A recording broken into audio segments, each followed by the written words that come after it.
everyone, Denise here from Sewlimitless, and in today's video I want to talk about the shirt dress. So let's get started. First of all, let me welcome you back to the channel if you are returning. If you're new here, then hi, my name is Denise, and I want to talk about the shirt dress today. Um, a while back, I had said that I wanted to do an occasional series of back to basics sewing, is what I was calling it. And so this is an installment in that series. Shirt dresses are such a classic type of garment, and it's one of those things that can be worn in the summertime when it's really hot or in the winter when it's really cold. So there's a wide range of fabrics and all types of things that you can use for a shirt dress. There are certain things that are pretty standard in the general shirt dress pattern. So that's what I'm going to start with. Those things, as you may know, as you can figure out, that would be the collar, the cuffs, and of course the button front. Now, most true shirt dress patterns, I think, have buttons that go all the way down. You will see some that have like a shirt, like a front placket in on it, where the buttons may go a quarter of the way, maybe half, not quite half, all the way down. But for a true shirt dress, it does have buttons that go all the way down as the length almost of the entire dress. Now, one of the things that I was a little surprised at, that I learned when I was doing a little bit of research for this, is that most shirt dresses do not have a waist seam. I guess that would explain why I was actually having a hard time trying to find a pattern that had a waist seam. Traditionally, I guess they don't have that because men's shirts, which of course is what they are based on, don't have that. And so for fabrics, you would look at the same types of fabrics for that men's shirts are made from. So you'll have like crisp fabrics, cottons, linens, that type of thing. But like I said, because these dresses can be made to wear in the summer or all the way through the winter, you'll have a variety of different materials that can be used in order to make one. Now, the dresses became popular in the 50s, I believe, and they are also referred to as shirt waist dresses. So if that's something that you've heard before, that is basically referring to a shirt dress. Now, I can show you some patterns. I recently made one from a lavender fabric that I had, and I kind of did some mixing and matching because I didn't have enough of the one solid. So I'll obviously show you a lot of pictures, but that was just made from a quilting cotton, and that worked out great. It's really comfortable, but that one was made with Simplicity 8546, which is this pattern here. This pattern's been around for a while. One pattern that I was able to find that I have here is a relatively new pattern. It's New Look 6651. That's this one here. It's short sleeve and sleeveless versions with this. And there is elastic, I think a couple of rows. Yeah, 2 rows, it looks like, of elastic on this one at the waist. When you do have a pattern like this and you want to do a belt, most often it's going to be like a self-tie belt.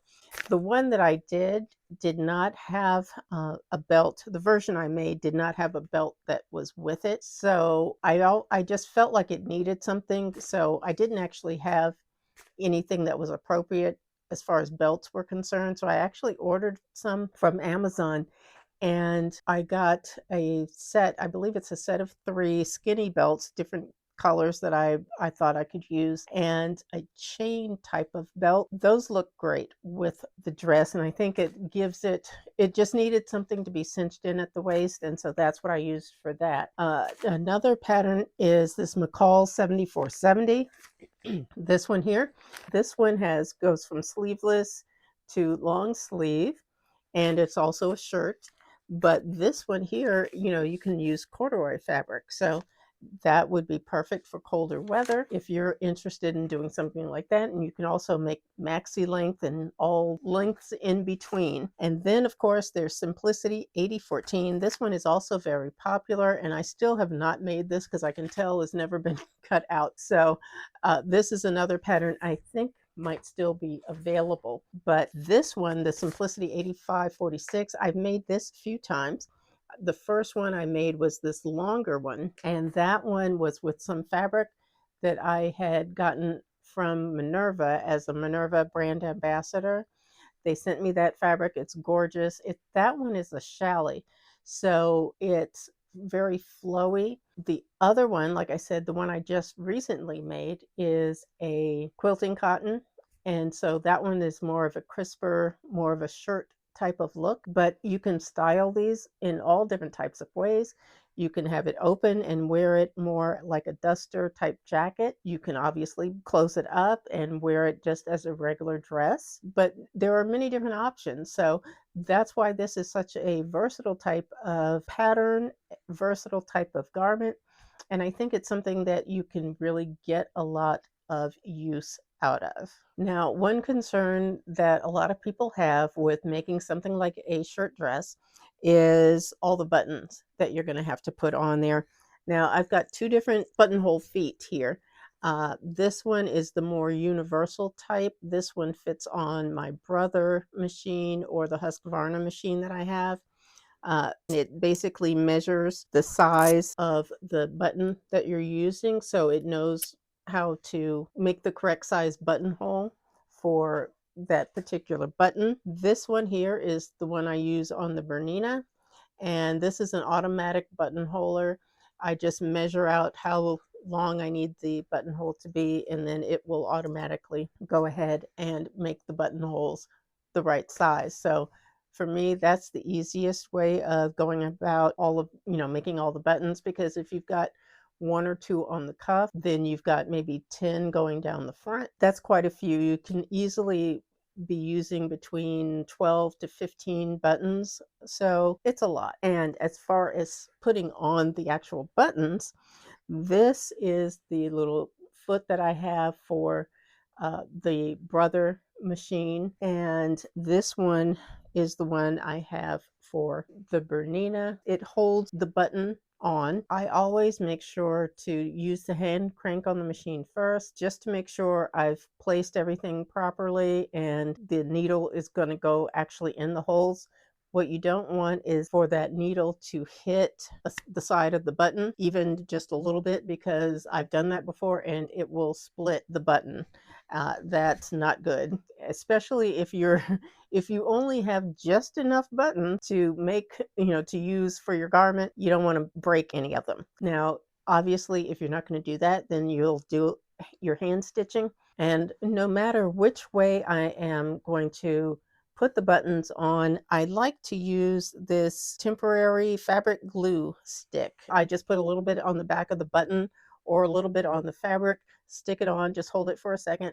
And that I do a couple at a time, so that then I can just go ahead and start stitching, either, like I said, either by hand or on the machine, and it just holds the button in place. It just makes it easier and a bit faster, so I don't have to keep re-measuring every single time for every single button. And I just like to do a few at a time, because then I don't have to worry about like manipulating the fabric. I don't have to worry about the buttons falling off. So this, it comes in quite handy. But that is generally the process that I use for making shirt dresses and styling shirt dresses, all of the things. So if you have any questions or comments about this video, please leave them down below. And if you have other suggestions for other shirt dress patterns, also please leave those down below. I will have links that I will put in the description box. Two patterns that are free from Mood Society is what it's called, Mood Fabrics, and they give out free patterns, and one of them is a really pretty dress. It's called the Axel shirt dress, and that one I believe is from September of this year, 2024. And then there's another one called the Rosalie shirt dress, which I believe is from 2022, but they're both still available, and you can download them. They're PDF form. You can take a look at those if you like. Like I said, I'll leave you some links down below. But basically, that's it. I thank you all for watching. Please go ahead and give the video a thumbs up. Also consider subscribing to my channel. I thank you for watching. Take care, and I'll see you in the next video. Bye-bye.